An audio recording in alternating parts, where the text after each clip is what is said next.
Fermentation provides the rich flavors consumers desire in bread, like the sour in sourdough. But when you dive a little deeper, fermentation can do so much more.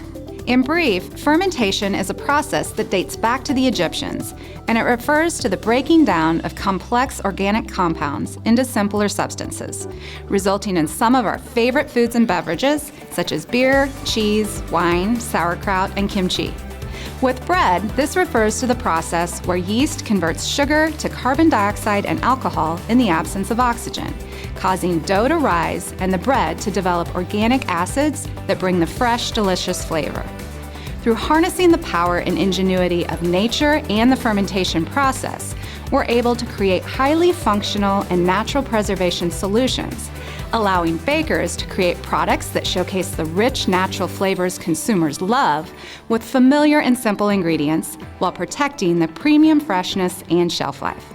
Thanks for watching Fresh Perspective Food News. Stay up to date with the latest food news by signing up at thebakerstake.com.